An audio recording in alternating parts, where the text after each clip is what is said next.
Hi friends, morning ஒரு live trade ஒன்று எடுத்திருக்கேன். ஸோ அதை உங்களுக்கு காட்டுறதுக்காக தான் லைவாக வீடியோ எடுத்துட்ருக்கேன். ஸோ லைவ் மீன்ஸ் இது ரீப்ளை வீடியோ இல்லை.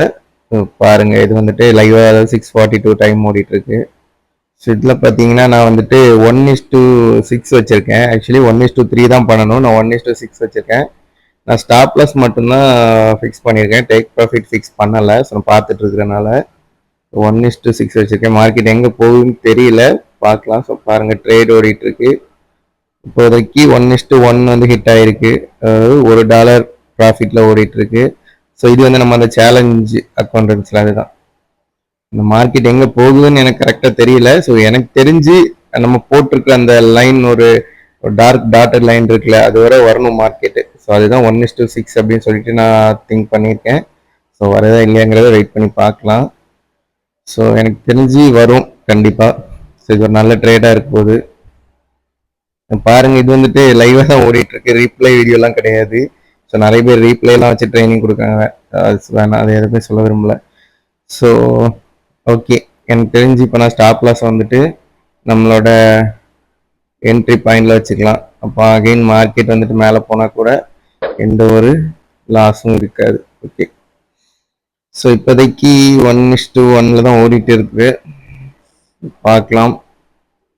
பெரிய வீடியோவாக இருந்துச்சுன்னா ஷார்ட்ஸ் பண்ண முடியாது. சரி, பரவாயில்ல, பார்த்துக்கலாம். ஸோ ஓகே, நீங்கள் பாருங்கள், உங்களுக்கு இந்த ட்ரேட் நான் எப்படி எடுத்திருக்கேன்னு ஏதாச்சும் ஒரு ஐடியா இருக்கான்னு பாருங்கள். நான் தெளிவாக ரெண்டாவது சொல்லித்தரேன். ஸோ இதில் நான் சொல்லித்தர முடியாது, பெரிய வீடியோ ஆயிரும். ரெண்டாவது நான் உங்களுக்கு தெளிவாக வந்துட்டு இதை பற்றி சொல்லித்தரேன். எப்படி நான் அதை எடுத்திருக்கேன், எந்த டைம் ஃப்ரேம் யூஸ் பண்ணியிருக்கேன் அப்படிங்கிறதெல்லாம் நான் உங்களுக்கு சொல்லித்தரேன். இப்போதைக்கு 1:6 ட்ரேட் ஒர்க் அவுட் ஆகுமா அப்படின்னு கேட்குறவங்களுக்காக. ஓகே, 1:3 ஓகே ஆயிடுச்சு. பாருங்க, $3 ப்ராஃபிட் வந்திருக்கு. இதுதான் நான் 1:3ன்னு சொல்றது. ஸோ ஸ்டாப் லாஸ் வச்சிருந்தா $1 நமக்கு லாஸ் ஆனாலே அடிச்சிடணும். ஸோ இப்போ $3 ப்ராஃபிட்ல ஓடிட்டு இருந்துச்சு பார்த்தீங்களா. ஸோ இப்போ வந்து 1:3 வந்துட்டு வந்தாச்சு. நான் 1:3 வந்துட்டு நான் ப்ராஃபிட் வச்சிருந்தேன்னா ஹிட் ஆகிருக்கும். ஸோ பட் நான் 1:6க்காக வெயிட் பண்ணுறேன். பார்க்கலாம் மார்க்கெட்டை. நான் ஸ்டாப் லாஸ் கொஞ்சம் கீழே வச்சுக்கிறேன். ஸோ எதுக்காகனா, ஒருவேளை மார்க்கெட் ரிவர்ஸ் ஆனால் கூட நமக்கு ப்ராஃபிட்டில் க்ளோஸ் ஆகட்டும்ங்கிறதுக்காக தான். நம்ம ட்ரேட் மேலே நமக்கு நம்பிக்கை இருக்கும். பட் ஓகே, 1:4 வந்துருச்சு. ஸோ எனக்கு தெரிஞ்சு 1:4 எனஃப்னு நான் நினைக்கிறேன். 1:6 வரை கண்டிப்பாக மார்க்கெட் போகும், அது நம்பிக்கை இருக்குது.